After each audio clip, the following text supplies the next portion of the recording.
Hello friends, welcome to my channel इनहांसू study. Friends, आज का वीडियो बहुत ही इंटरेस्टिंग और यूज़फुल है। जो भी लर्नर NT-NET TGT PGT की तैयारी कर रहे हैं उनके लिए ये वीडियो बहुत ही यूज़फुल होने वाला है। इस वीडियो में मैं जेन आयर, जो कि शैरलेट ब्रांटे का लिखा हुआ एक बहुत ही फेमस नॉवेल है, उसका पार्ट 1 डिटेल में डिस्कस करूँगी। इस वीडियो को स्टार्ट करने से पहले अगर आप इस चैनल पर नए हैं तो फ्रेंड्स इस चैनल को लाइक करिए, सब्सक्राइब करिए और बेल आइकन को प्रेस कर लीजिए, जिससे आने वाली हर वीडियो की नोटिफिकेशन आपको टाइम टू टाइम मिलती रहे। तो फ्रेंड्स, इस वीडियो को स्टार्ट करने से पहले मैं यहाँ पर थोड़ा सा शैरलेट ब्रांटे का इंट्रोडक्शन दूंगी। She was basically known for his famous novel Jane Eyre, professor and Shirley. She was an English novelist, poet, and the eldest of the three Bronte sisters. Charlotte Bronte was born 21st April 1816 and she was died 31st March 1855.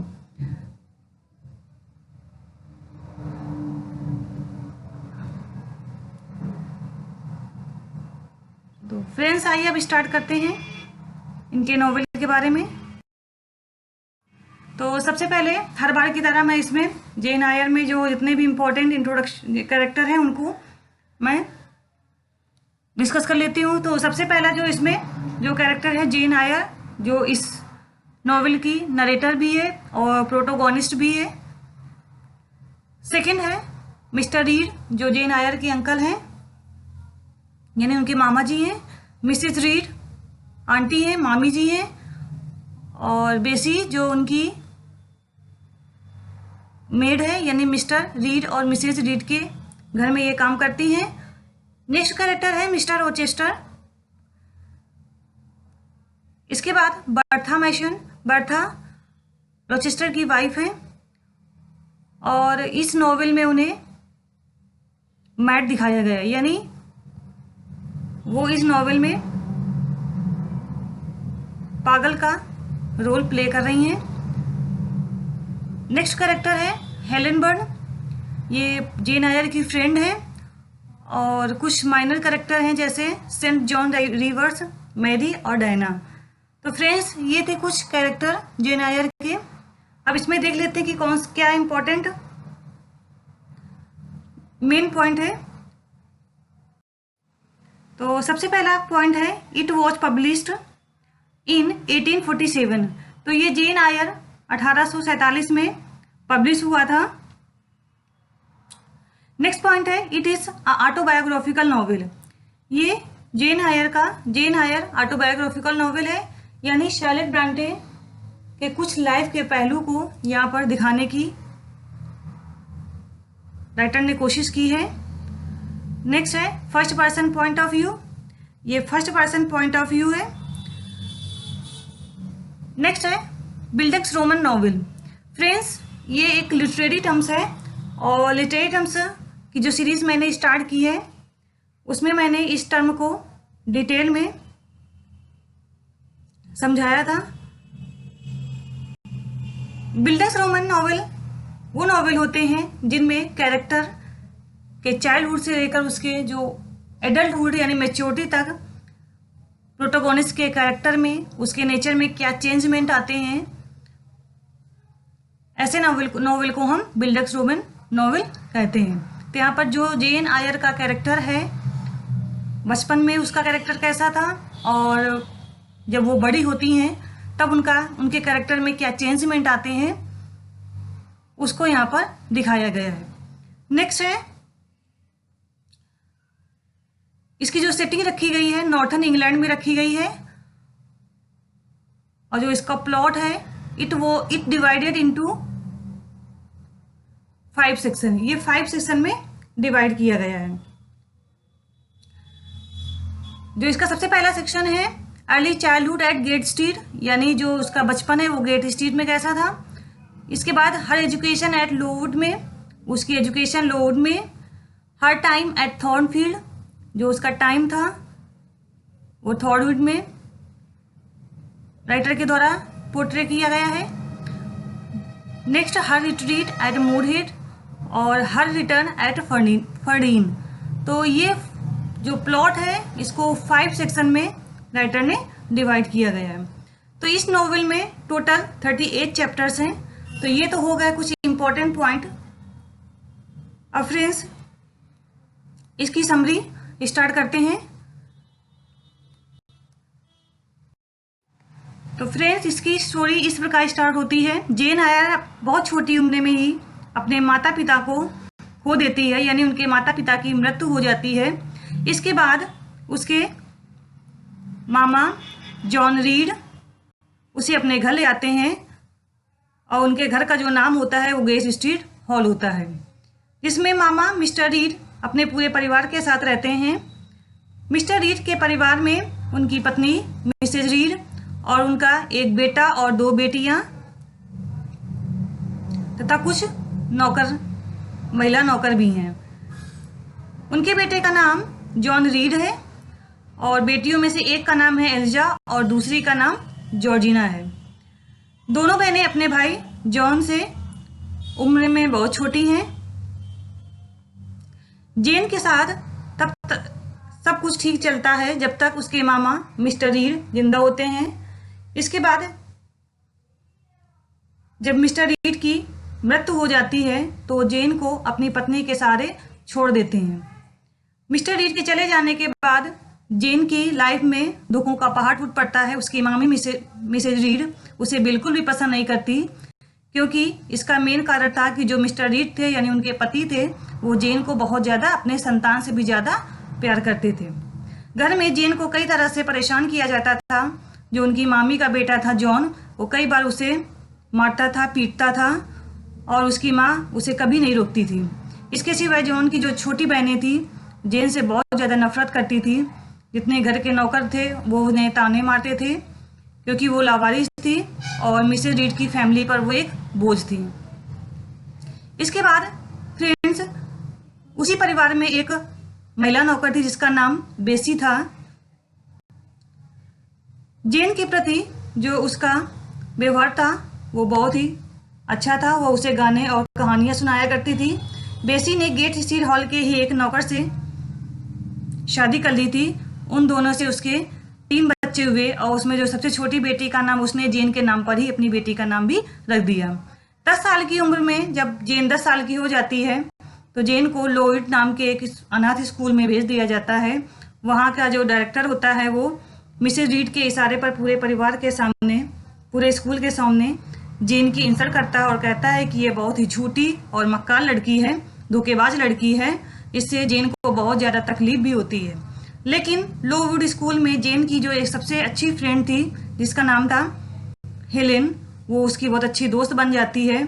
और वहीं पर एक teacher थी जिसका नाम miss Maria temple था, वो हमेशा जेन की मदद भी करती थी। स्कूल में जेन अपनी मेहनत से सभी टीचर को बहुत प्रभावित करती थी। इसी दौरान उसकी जो फ्रेंड होती है यानी हेलेन होती है, उसकी मृत्यु हो जाती है, जिससे जेन बहुत ज़्यादा दुखी होती है। अब इस प्रकार से जेन लोवुड स्कूल में 8 साल गुजार चुकी हैं। 10 से 16 साल की उम्र तक एक स्टूडेंट के रूप में और 16 से 18 साल की उम्र में वो एक टीचर की तरह वहाँ पर काम करती थी। अब वो अपनी ज़िंदगी में कहीं और जाकर कुछ अलग करना चाहती हैं। इसके बाद फ्रेंड्स जेन नौकरी की तलाश शुरू करती है और बहुत जल्द उसे एक नौकरी भी मिल जाती है। उसे एडेल नाम की एक जो फ्रेंच लड़की की देखभाल के लिए उसे पढ़ाने का काम मिलता है, जो कि थॉर्नफील्ड नाम के एक गांव में रहती है। यानी एडेल नाम की एक लड़की है, फ्रेंच लड़की है और वो थॉर्नफील्ड नाम के एक गांव में रहती है। जिस घर में उसे लड़की की देखभाल करनी होती है उसे थॉर्नफील्ड हॉल के नाम से जाना जाता है। यानी वो लड़की जहाँ पर रहती थी वो थॉर्नफील्ड हॉल के नाम से जाना जाता था। थॉर्नफील्ड हॉल जो हॉल था वो 40 साल की हाउसकीपर मिसेस फेयरफैक्स की देखभाल में होता था। पहले जेन उसे इस घर का मालिक समझती थी, लेकिन बाद में उसे पता चलता है कि घर का मालिक रोचेस्टर है। मिस्टर रोचेस्टर ज़्यादातर समय अपने घर से दूर दूसरे देश की यात्रा पर व्यतीत करते थे और अक्सर बिना बताए ही थॉर्नफील्ड हॉल आ जाया करते थे। थॉर्नफील्ड हॉल में जेन अपने आप को बहुत अच्छा महसूस करती थी। शुरू में उसे एडेल को संभालने में थोड़ी सी परेशानी होती थी, लेकिन जल्द ही वो उससे फ्रेंडशिप भी कर लेती है। लेकिन एक बात और है, जो जेन को घर की तीसरी मंजिल के ऊपर जाना मना होता है। वहां पर कुछ ऐसी चीजें या कुछ वहां पर था जिसके बारे में जेन को पता नहीं था, जो कि ग्रेस पूल नाम की एक नौकरानी की देखभाल में होती थी। यानी जो तीसरे मंजिल पर एक नौकरानी थी जिसका नाम ग्रेस पूल था, वो उस रूम की देखभाल करती थी। वहां से हमेशा एक महिला के पागल की तरह हंसने की आवाज आती रहती थी। जेन ये सब जानने की कोशिश भी करती है, लेकिन उसे कभी कुछ पता नहीं चल पाता। एक दिन जब जेन किसी दूसरे शहर से थॉर्नफील्ड हॉल आती है तो उसे पता चलता है कि उस घर के मालिक जो मिस्टर रोचेस्टर थे वो आए हुए हैं।